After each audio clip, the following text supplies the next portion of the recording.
নমস্কার বন্ধুরা, আমি সুদীপ্তা আবার চলে এলাম তোমাদের সাথে রেসিপি শেয়ার করতে। আর এটা হচ্ছে আজকে আমাদের বরিশালের পাতায় ভাজা রেসিপি। তা তোমরা কেউ খেয়েছো কিনা আমাকে কমেন্টে জানিও। এটা কিন্তু খেতে দারুণ টেস্ট হয়।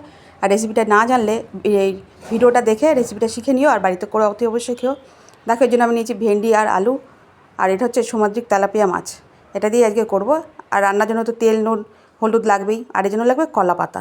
কলা পাতাটাকে ভালো করে আমি ছেঁকে তারপর ধুয়ে রেখেছি। আর মশলার মধ্যে নিয়েছি একটু, যেহেতু লাল লাল ঝাল ঝাল হবে, যেন শুকনো লঙ্কা, কাঁচা লঙ্কা, জিরে আর রসুন, এগুলো সব একসাথে সুন্দর করে বেটে নেব।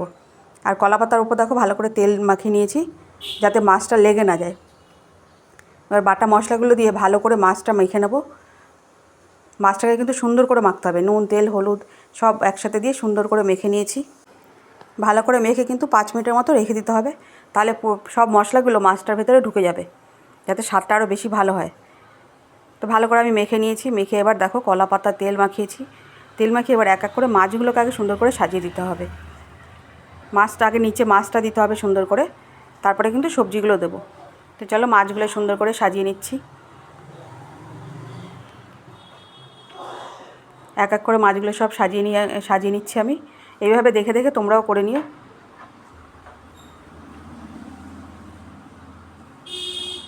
এবার দিয়ে দেবো পাশ থেকে সবজিগুলো।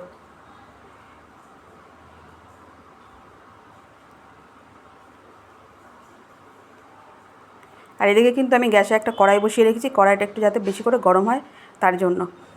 কড়াইটা বেশ গরম হয়ে গেছে। এবার এই পাতা সমেত মাছটা আমি কড়াইতে দিয়ে দেবো। দিয়ে সামান্য থালা ধোয়া জল দিয়ে ঢেকে রাখবো। প্রথমে একটু 5 মিনিট হিটে দেবো। তারপরে কিন্তু গ্যাস কমিয়ে ঢাকা দিয়ে আস্তে আস্তে হবে। আস্তে আস্তে হলে কি হবে, মাছটাও সিদ্ধ হয়ে যাবে, সবজিগুলো সব সিদ্ধ হয়ে যাবে। আর দেখো এবার ঢাকনাটা তুলে দেখলাম, কালারটা দেখো।